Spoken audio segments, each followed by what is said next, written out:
Mga kanegosyo, huwag mag-atubili at huwag mag-alilangan. Ika-10 araw pa lang, may oras pa para sa tagumpay at kasaganaan. Sa 2026, huwag hayaang lumipas ang sandali. Ito na ang sign mo para maging negosyante ka. Dali! Natikman nyo na ba ang Pili Cheesesteak? Sound social, di ba? Pero ang version ng content creator na si Vern, budget-friendly raw para sa mga Pilipino. Masarap po siya, makapal-kapal yung meat. Nagme-melt yung lasa. Sumasabog siya sa bibig. Ma-cheese, pang-mayaman po yung dating. Ang goal ko kasi dito is matry lang nila. Confident ako sa product. May boost din yung pagiging content creator ko. Gusto ko rin ako yung magpakilala ng Philly cheesesteak sa mga Filipino. Problema mo rin ba ang paglilinis ng sofa? Yung carpet na halos pamahayo ng dumi. Para fresh start ngayong bagong taon, ipa-deep cleaning yan. May 2026, may mga dumaan na mga events. Gusto po namin new start and fresh start po sa new house po namin. Cleaning lang muna ng kama, cleaning ng mga naihian na sofa, cleaning ng maduming upuan, hanggang sa lumago. Fast forward now, to establish na yung aming mga clients. Bagong taon, gumalaw-galaw at yumugyog. I-shake na yan. Mapapaindak at mapapasayaw habang inaalog-alog ang sinangag. Masarap din talaga yung flavored fried rice. Hindi siya nakakaupay. Tamang-tama yung timpla. Kada subo mo, malalasahan mo yung garlic talaga. Dati, ang alam lang natin sinishake na pagkain ay mga prutas, di ba? Tama po. Ngayon, rice. With different flavors. Teka muna, sino mag-shake? Pag may first time customers po kami, ina-ask po namin sila. Isang sikat na pagkain sa Amerika, lumabag na sa Pinas. Natikman nyo na ba ang Pili Cheesesteak? Sound social, di ba? Na para bandolyares ang presyo. Pero ang version ng content creator at entrepreneur na si Vern, budget-friendly raw para sa mga Pilipino.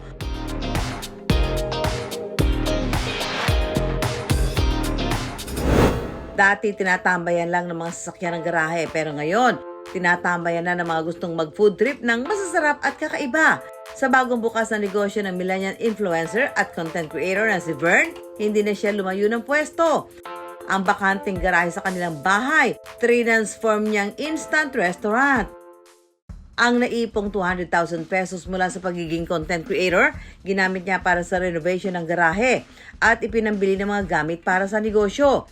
Pag-amin ni Vern, 2018 pa niya gustong simulan ang napiling negosyo. Noong time na yun, noong 2018, parang wala pa talaga nag-offer ng Philly cheesesteak dito sa Philippines. So, ayun, nakita ko siya as parang business opportunity. Kaya nang mabigyan ng chance na simulan ng negosyo, hindi na siya nagdalawang isip pa. Dahil may background sa culinary ang kapatid niyang si Abby, ito ang naging katuwang niya. Tinatrain ko talaga siya para makuha niya yung authentic Philly cheesesteak. Throughout the journey, in-improve niya pa yung lasa. Para sa akin siya yung heart and soul ng Manila cheesesteak. Ito talaga yung kahit nagpupuyat ako is wala, parang hindi ko napipil yung pagod. Dahil sa love ko siya, sobrang masaya talaga ako na ako yung kinuha dito. Na pinagkatiwalaan ako ng team, lalo na nung kapatid ko, na maboto. Nang magbukas sila August last year, bumuhos din daw ang problema. Sa dami ng customers, nagkaubusan daw ng tinapay. Sa unang buwan, umaabot ng halos 100 buns ang nabebenta nila kada araw. Good problem naman pala. Sobrang blessed na rin and tingin ko may boost din yung pagiging content creator ko. Ang goal ko kasi dito is matry lang nila. For sure, babalik sila. Yun yung confident ako sa product. So gusto ko rin ako yung magpakilala ng Philly cheesesteak sa mga Isang sikat na pagkain sa Amerika, lumapag na sa Pinas. Natikman nyo na ba ang Pili Cheesesteak? Sound social, di ba? Pero ang version ng content creator at entrepreneur na si Vern, budget-friendly raw para sa mga Pilipino. Para magkaalaman, tikman na nga natin ang pangmalakasang Pili Cheesesteak ng Pasig. Then magsa-start kami maglagay ng beef tallow. Isa sa secret ingredient namin, yung beef tallow, pampalasa yan. Yun yung ready to toast namin. Tapos itong onion na to, no artificial, no sugar. So itong caramelized onion namin, isa to sa napupuri kasi sobrang matrabaho. Next step, itong Aussie beef namin.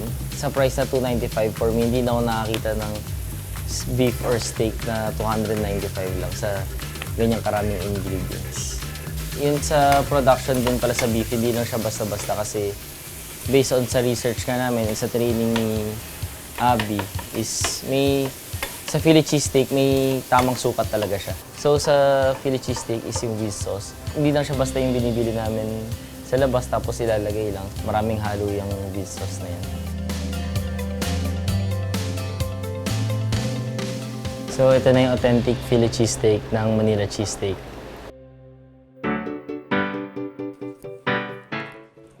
Masarap siya. Kung mahilig kayo sa sandwich na ang palaman ng mga meat, magugustuhan nyo to. Parang mas gusto ko siya sa kanin. Ang lasa niya, talagang grabe yung lasa.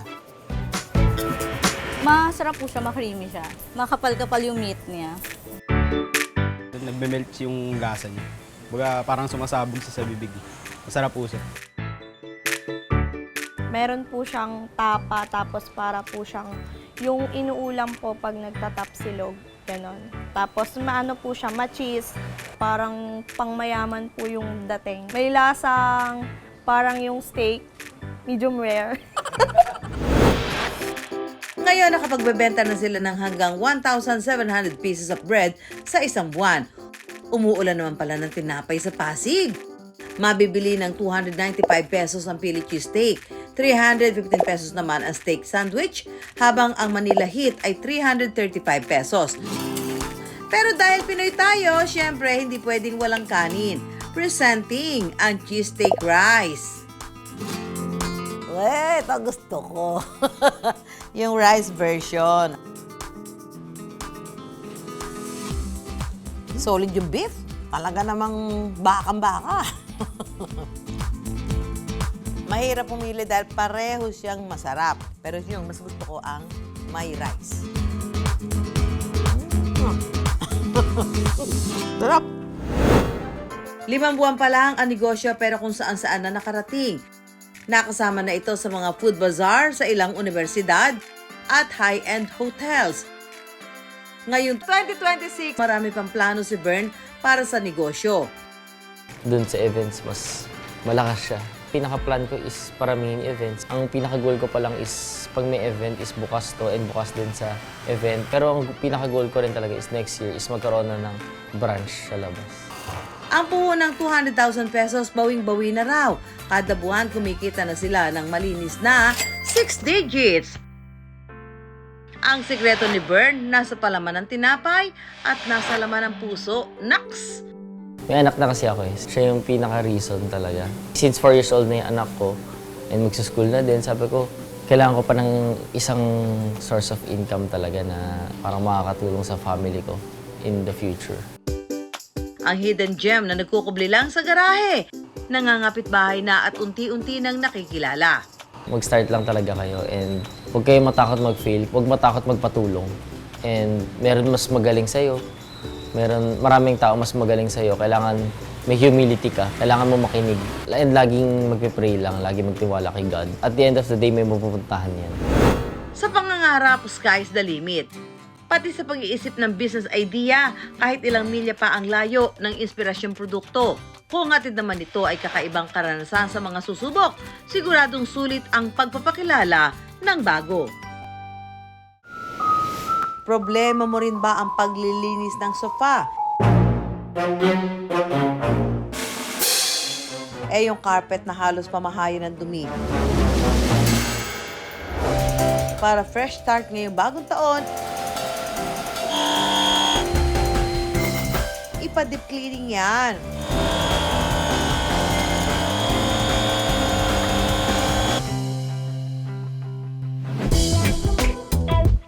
Aesthetic man sa iyong paningin, pero kapag nilinis, besh, ang dumi andyan pa rin. May mga gamit kasi sa bahay na hindi nadadaan sa walis at pagpag lang. Dapat ipa-deep clean yan. Gaya ng sofa at carpet na madalas kapitan ng bakterya. Kaya ang deep cleaning business ng mag-asawang Nikki at Raymond to the rescue. 2020, nag-start kami ng cleaning. So, sa una, post lang kami ng mga services na in-offer namin sa Facebook. Kaso, wala kaming makuhang book. And then, may friend kami na nag-book sa amin. So, yun yung unang-unang cleaning na ginawa namin sa sakyan and sofa. Dahil sa referral ng kaibigan at word of mouth, nagsimulang dumami ang kanilang kliyente. Cleaning lang muna ng kama, cleaning ng mga naihian na sofa, cleaning ng maduming upuan, car seats, hanggang sa lumago. Fast forward now, medyo established na yung aming mga clients.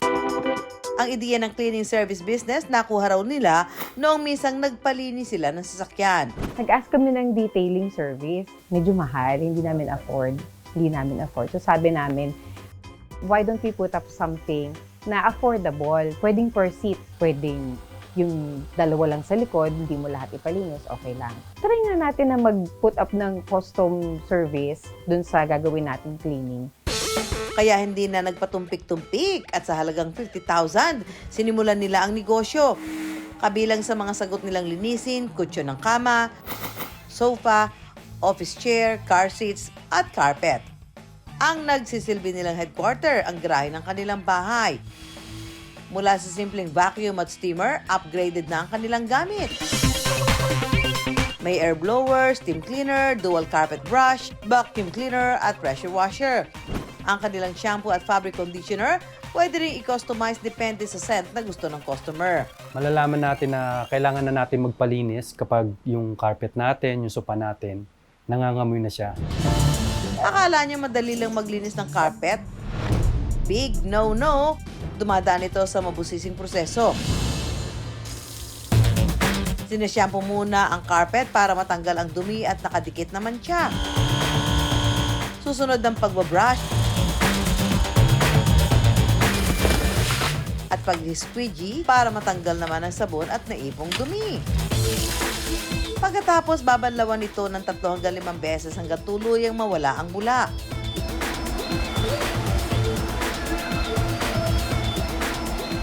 Kapag malinis na ang tubig, nilalagyan ang carpet ng fabric conditioner at pinakakalat ito gamit ang rotating brush. Muling dadaan sa squeegee at pag-vacuum para tuluyang matanggal ang natitirang tubig at residue. At kapag halos wala ng tubig, saka pa lang isa sa ilalim ng carpet sa drying process. Ang isang carpet umaabot ng 4 to 7 days bago matuyo. Air drying yun sa amin. Meron kaming blower na ginagamit. Kasi may mga carpet na nagre-react sa sunlight. Nagdi-discolor siya pag natutukan siya ng direct sunlight. Dumaan daw si Raymond sa iba't ibang training para masigurong tama ang paggamit sa mga cleaning equipment. Inaalam ko lahat ng mga technique doon sa paglilinis. Hanggang sa nagkaroon na kami ng mga kasama. Yun, ako na rin yung nagtitrain sa kanila.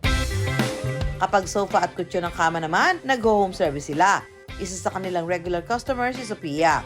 Very satisfied po kami ng husband ko dahil actually siya po ulit nag-recommend na kunin po sila ulit. Lalo na po ngayon 2026, parang fresh start po tayo. May mga dumaan na mga events like Christmas. Marami pong mga tao pong nag-visit sa amin. So, gusto po namin new start and fresh start po sa new house po namin. 100% na pinagkakatiwalaan kami ng kliyente namin. Maraming bumabalik-balik sa amin. Kasi bukod sa maayos yung cleaning nila, maayos yung gawa ng cleaners namin, maayos kausap pag nagkaroon ng konting tingin nila, kailangan nilang ipaulit, bumabalik, hindi yung mga nawawala na lang bigla. Tapos wala namang insidente na kahit ano na nagkaroon ng sira o kung ano pa man. Para panatag ang kanilang customer kapag nagpapa-home service, Pinapapicturean namin yung area, kung paano nila dinatnan, kung paano nila iniwan. Para lang safe na o walang gamit dito na any valuable. And then nire-remind din namin yung clients namin na walang may iwan na valuable things or anything na pwedeng mawala o ma-damage. nako mga kapuso, bakit ho mahalagang ipinapa-deep clean ang mga gamit gaya ng carpet at sofa? Dahil ang mga ito po ay nakakaipon ng alikabok, dumi, bakterya at allergens na pwede magdulot ng amoy o maging sanhi ng allergy at respiratory issues. Ayon po sa mga eksperto, ang deep cleaning ay mas epektibong paraan ng paglilinis kumpara sa simpleng paggamit ng vacuum para mas mapanatili ang linis, freshness at tibay ng inyong mga gamit. Kada araw umaabot sa 10 ang natatanggap nilang home service booking. 6 hanggang 8 carpet kada araw naman ang kanilang nililinis. Nagsisimula naman sa 1,500 pesos ang presyo ng kanilang carpet cleaning depende sa laki at klase. At 2,000 pesos naman sa sofa seat. Maraming meticuloso kasing client. Hanggang hindi pumapasa sa quality ng super clean, hindi namin siya dinideliver. We call our clients naman and explain namin na, and they understand kasi nga, lalo yung may mga pets, ano yan, mga 2 to 3 times namin nilalaban, dinadry. Kumikita na rin ang kanilang negosyo ng 80,000 kada buwan, depende pa kung peak season. Kaya nakapagpundar na sila ng sasakyan para sa pick-up at delivery at ilang motor para sa service ng kanilang cleaner kapag home service. Huwag tumigil mag-aral. Hanggang ngayon nag-aaral kami, nag-check kami ng mga cleaning techniques na pwedeng mapa-improve. Hindi ko masasabing perfect na yung ginagawa namin. Although I would say na master na namin yung mga, kasi halos lahat ng fabric na encounter na namin. But hindi kami nag-stop doon. Kasi we know there's still room for improvement always. Totoo nga, kapag naglinis, pwedeng magkapera. At sa negosyong ito, di lang pera ang ipinupuhunan, kundi diskarte at level up na sipag. Ngayong bagong taon, gumalaw-galaw at yumugyog para itaboy ang malas at bad vibes. I-shake, shake, shake na yan! Pero wait, hindi yan bagong dance trend ha. Yan ang pauso ng 26 anyos na si Megan. Talagang mapapaindak at mapapasayaw habang inaalog-alog ang sinangag. Dala! Sige, shake lang ng shake. Shake it till you make it. Sa kainang ito sa General Mariano Alvarez, Cavite, bago raw makakain ng silog, kailangan munang sumayaw. Ay, wow! Ang kanila kasing sinangag, aalugin muna para manuot ang flavor sa bawat butil. Yan ang Shake Shake Rice! Si Megan ang kasama natin dito. Ano ba itong Shake Shake Rice? Dati, ang alam lang natin sinishake na pagkain ay mga prutas, di ba? Tama po, prutas. Yun lang alam mo. Tama. Ngayon, meron ka ngayon rice. Opo, naisip po namin maging base yung sinangag na kanin para i-shake po sa loob ng garapon with different flavors, Madam Susan. Dahil sa hirap ng buhay, pinangarap na raw talaga ni Mega na magkaroon ng sariling negosyo. Isang araw habang kumakain, naalog ang utak niya ng isang bright idea. Sinangag lang po yung kinakain ko noon. Ulam ko lang po noon is yung bagoong alamang ni Mama. Habang kumakain, nag-scroll sa social media. So nakita ko po yung sinishake na mangga. Sabi ko, nagtitrending po yun, pinipilahan.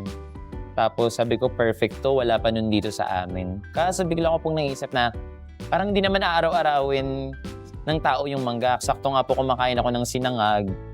Tapos pagka dut-dut ko po nung sinangag dun sa bagoong, ayun po, naisip ko na why not sinangag yung magiging base nung product ko.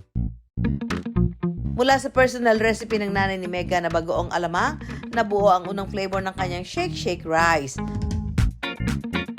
Pinakaunang goal ko kung magiging well-mixed ba yung flavor doon sa rice. Kung magbubuo-buo lang ba yung flavor o magiging well-mixed. Nung unang shake ko, sinangag plus bagoong alamang, pagkakita ko po, sobrang well-mixed po talaga siya.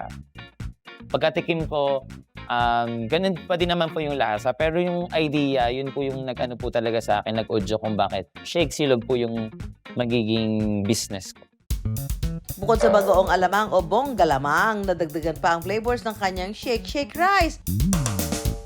Mayroon na ring aklanghang na nilalagyan ng chili garlic oil, veggie paras na may mixed veggies, garlic cadito o garlic fried rice, kimchi ka o kimchi fried rice, at kineso o cheese-flavored fried rice. Aklanghang! Yan. Pero matikas. Oo, di ba? Tapos may cheese. Kineso para sa mga bagets. Ito, uso-uso, kineso, kinimeru, ano ba Yan, yan? kineme. mga Ngani, ganun po. ngani. Kineso ngani. Teka muna, sino mag-shake? Pag may first time customers po kami, ina-ask po namin sila para ma-gets po nila yung concept ng Shake Silo So Rizal. talaga ito may pa-exercise ka Yes, pa? so Sa customer. Dahil first time customer din ako, ano pa nga ba? Let's do the shake, shake, rise! Ako ay bongga lamang. Yan. Lagyan na po Gaano natin. karami? 1.5 scoop lang po para sa bongga lamang. So, Isang buo dito? Opo, para lasa po. Nagulat si Madam Susan. Dahil dyan, sayawan este kaluga na. Yan. Kailangan tunawin natin. Ba't tayo matanggal? Ganun lang po.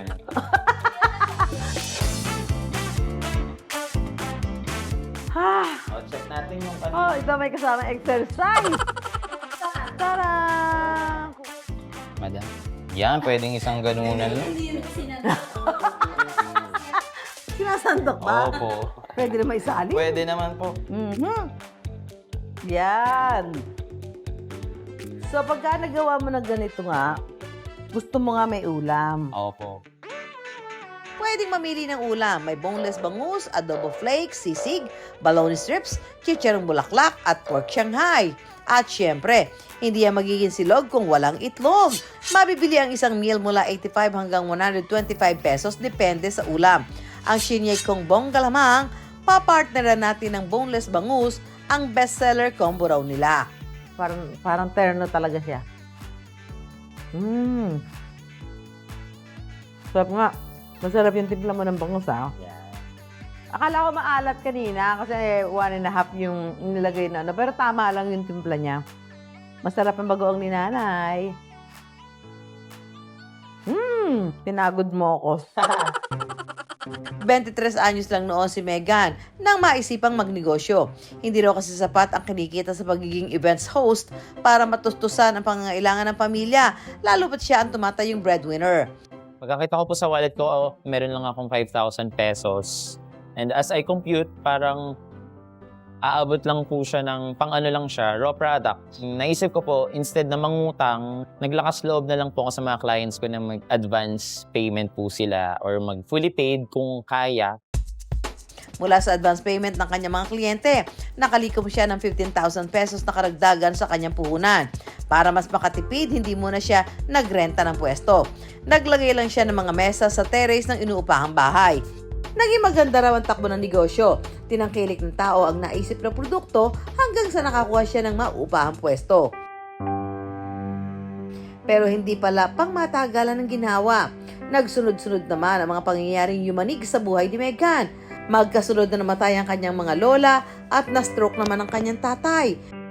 Tumagal yung kami sa hospital, mga 4 months. Mga February, nakauwi po kami pero bedridden na po siya. Dahil sa dami ng gastos at para mas maalagaan ng tatay, napilitan siyang isara ang negosyo. Health ng father ko yung pinag-uusapan or buhay niya. Kayang-kaya ko po i-sacrifice yung business. Pero pumanaw rin kalaunan ng kanyang tatay. Sa kabila ng mga nangyari, hindi na alog ang paniniwala ni Megan sa negosyo. Nakakuha na ulit siya ng pwesto at ngayon mayroon ng 8 empleyado. Bukas sila mula alas 6 ng gabi hanggang alas 12:30 ng madaling araw. For me, personally, masarap din talaga yung flavored fried rice kasi hindi siya nakakaumay. Yung pagka-garlic niya, hindi nakakaumay yung pagka-amoy ng garlic. Tamang-tama yung timpla. Kada subo mo, malalasahan mo yung garlic talaga, crunchy. Mula na magkaroon ulit ng pwesto, kumikita na sila ng malinis na 5 digits sa isang buwan. All throughout, natutuhan ko po talaga na walang mangyayari sa atin, sa business mo or sa buhay mo kung hihinto ka kapag nahihirapan ka. Alugin man ang mga problema, kapit lang, isayaw mo lang.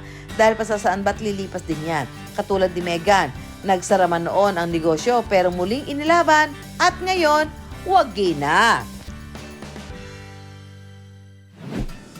Kaya bago man ang halian, mga business ideas muna ang aming pantakam. At laging tandaan, pera lang yan, kayang-kayang gawa ng paraan. Samahan nyo kami tuwing Sabado, alas 11:15 ng umaga sa GMA. Ako po si Susan Enriquez para sa Pera Paraan. Susan tayo!